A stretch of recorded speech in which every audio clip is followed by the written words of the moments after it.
Greetings everyone, I hope you are fine, I hope you are doing well. I'm Kalani Moloi, and the purpose of this channel is all about African love. And if you like our content, I would appreciate if you can just smash that subscribe button, smash that like button like never before. I salute all the people of Kenya who came together as a unit to say, you know what? Let's fight this entire war. Let's fight this battle in unity and into togetherness. And I feel like the whole situation has intimidated the leaders of Kenya.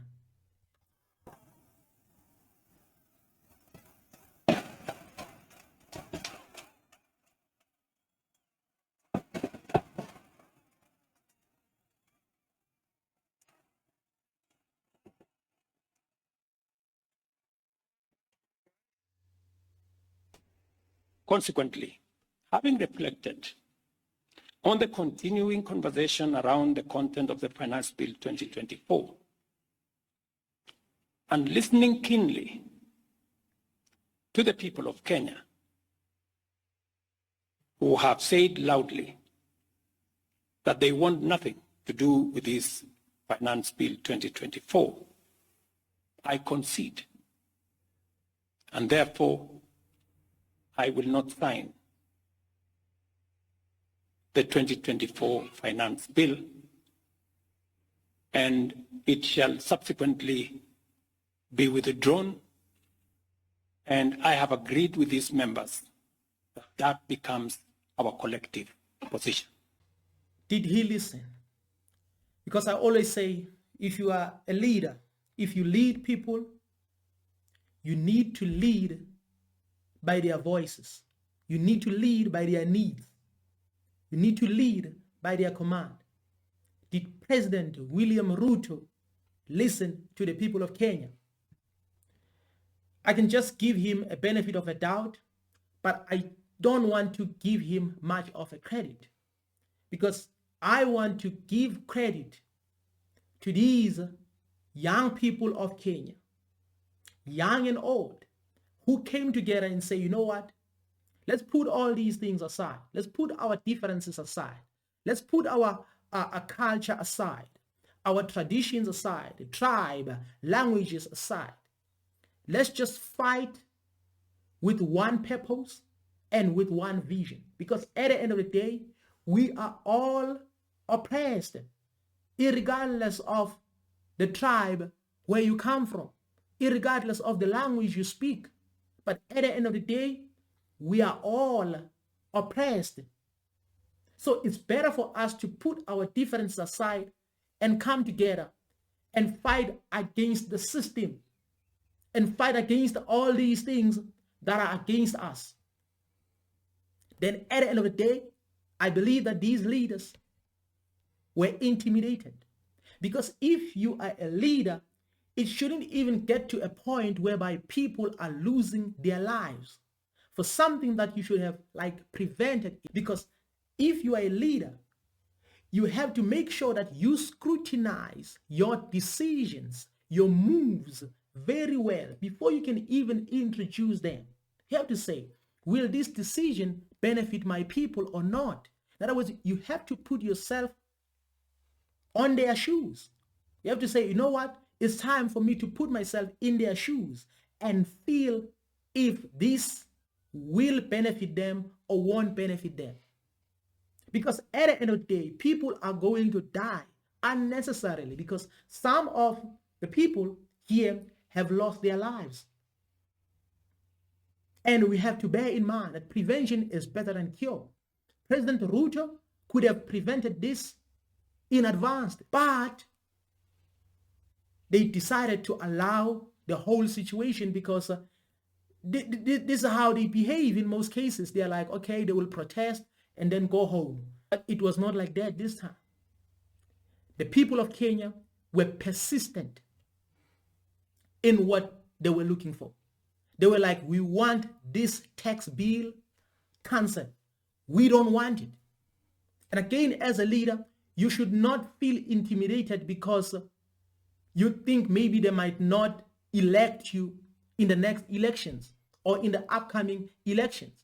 You should not make decisions because it's like loving someone because. That is why sometimes it's hard to find people who genuinely love you, because in most cases, people do things for you because. So as a leader, you should not do things because. You should do things because they sent you. You are like a servant. In other words, you are a servant of them all. So as a servant of them all, you have to produce the results. You have to lead by example. So I can just give him a benefit of the doubt and say, at least you listen to the people. The reason I give him a benefit of the doubt is because he might have prevented more deaths, more unnecessary chaos.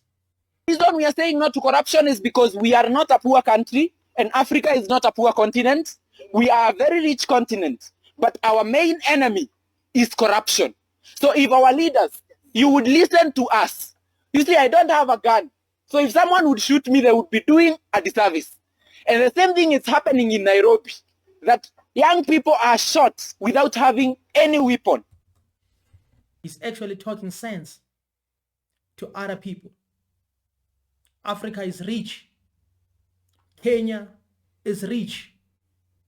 It's one of the richest countries here in Africa when it comes to their own minerals, their own resources. But the problem is one: corruption is a major problem, because there's no way you can ask someone who doesn't have. Why should someone come and control you in your own home and tell you that this is what you need to do? Then at the end of the day, he's the one who's getting rich and you are becoming poor. It doesn't make sense. Because most of these people, they come from their countries so that they can come here and control and do whatever they want. Then at the end of the day, the natives are the ones who suffers the most. So this young man said everything. There's no way you can be fed by someone who doesn't have, or even if they have, but they should not come to you and take from you, then start feeding you and start promising you all these things. But they take from you. So this is a sign or a symbol of corruption. That is why when I dig deep, in most cases, I become disappointed, because I find, because I discover a lot of things that shows me very well that most of the people are good when it comes to betraying their own people.